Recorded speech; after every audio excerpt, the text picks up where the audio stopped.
storehouses. How, might I ask, is your husband? Better now. Constables, take Mr. Macheath to his new quarters. Your gentleman's address from now on will be the prison. Should any of you ladies wish to pay him a visit there, you will always find him at home.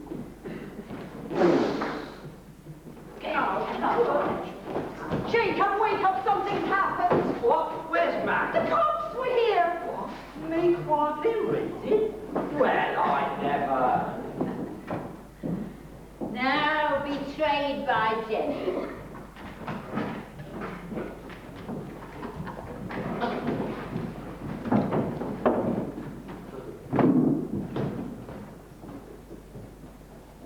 Matthew will be released through the love of another woman.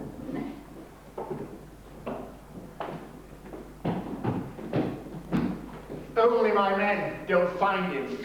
But alas, like all great men, he's thoughtless. If they were to find him, and they were to bring him in here now, I couldn't bear it. Huh? They caught him!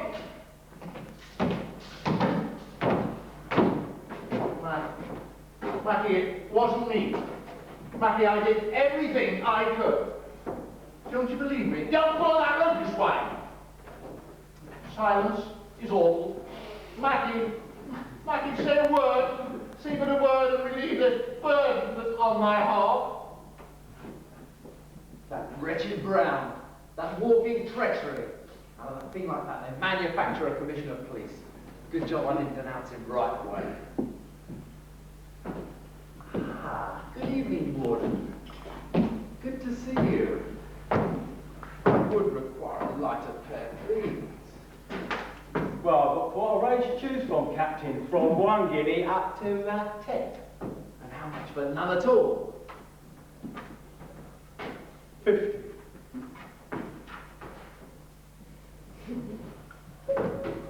Sirs, I ask you, do you call this living?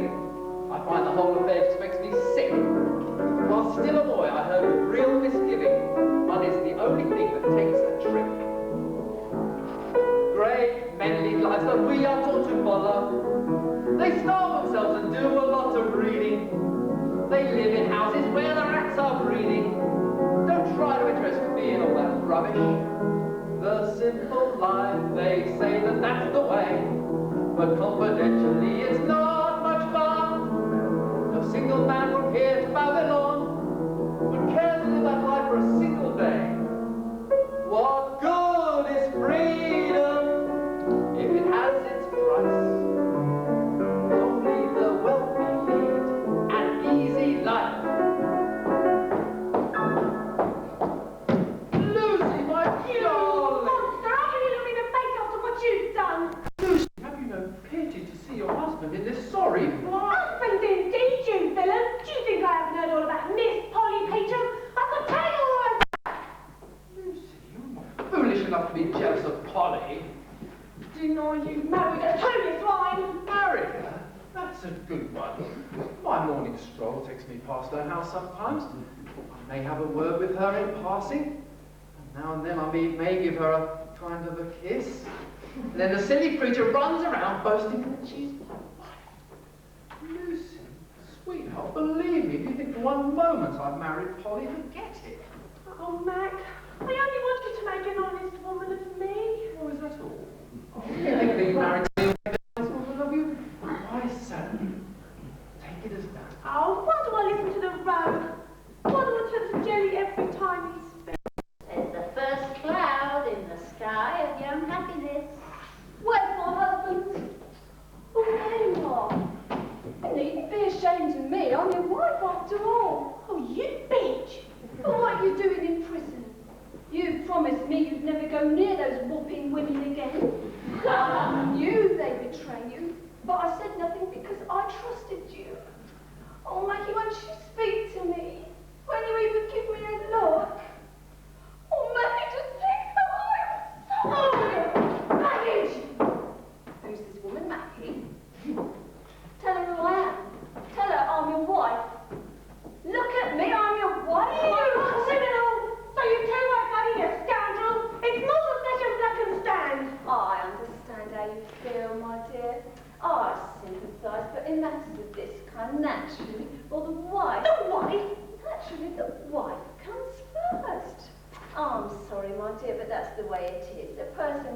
get mixed up sometimes. Mixed up? That's good old saying, mixed up.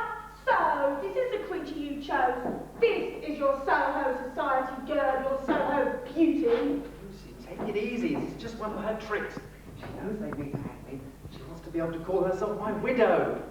Now, Polly, there's a time for everything. You can deny me to my face.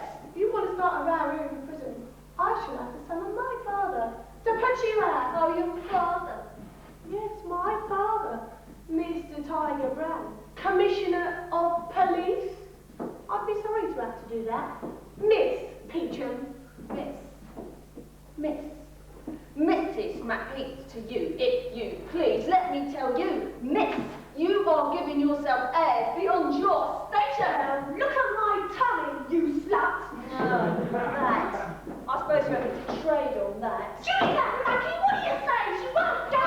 Shut your door, call me a bitch on me. And look, two of them with him together. Blue man, not me, Mama, you don't understand. Oh, do you hear me? Oh, this minute. It takes her mother to turn her out to behave. Quick march! All right, then I will. But first, I must tell him something really. It's most important. And this is most important to act. Oh, Maggie! Lucy, you were splendid. Oh, Mac, I love you so much. I'd rather see you hanging than in any other woman's arms. It's no strange. Lucy, my life is in your hands. Oh, I love it the way you say that. Say it again. Lucy, my life is in your hands. Oh, what do you want me to do for you, darling? Shall I escape with you? I don't think so. After the hue and cry is over, I'll call for you. You know that. Then what do you want me to do now, then?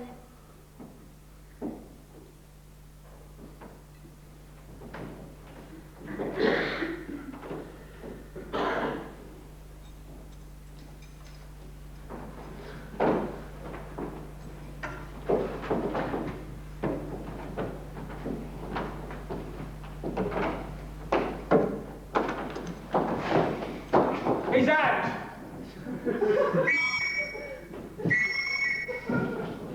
Mike, please answer, Mike. It's Jackie here. Be kind and answer me. Gone. He's away. He's escaped. Thank God. My name's Peacham. I've come to take the £40 reward for the capture of the bandit Mackie. Is that Mackie? That's not Mackie. I've come here to visit a notorious criminal. And what do I find? Tiger Brown, the Commissioner of Police. I'm not helping you from my mistakes, can I? The police can't do anything. The police can't do a thing, eh? You think we won't have Mackie back in here again? Then what will happen to you, Brown, will be an horrible injustice. There was once a Commissioner of Police in ancient Egypt.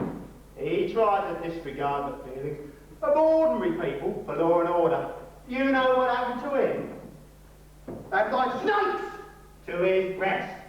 The Queen held him there with her very own hands. Snakes, you don't mean it. Oh, but I do, Brown. May the Lord be with you. Snake, Sergeant, sound the alarm.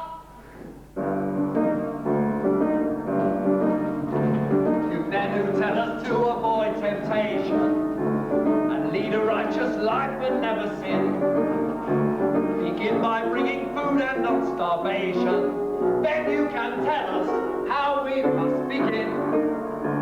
Yes, you who like your belly full and like your ease, just listen to the message in my song. No matter what you do or how you try to please, food is the first thing, morals follow on. It must be possible for us poor people to get a rightful share of bread to live on. What keeps a man alive? War!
Romance is over.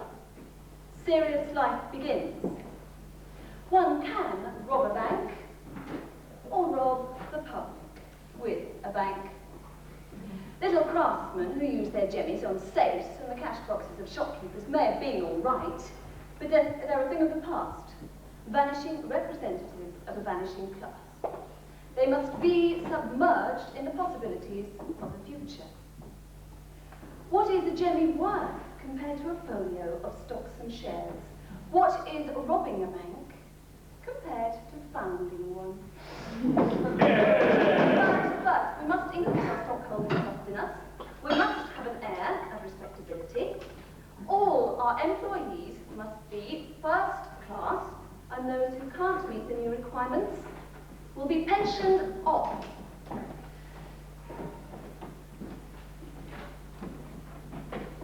Madam Chairman, may I have a word with you in private? He'll come back and take over. That won't do. We can't have a notorious criminal head of a business like ours. It'll destroy our client's faithfulness completely. You're right. So sad. It would have been perfect for the chairman to be a widow.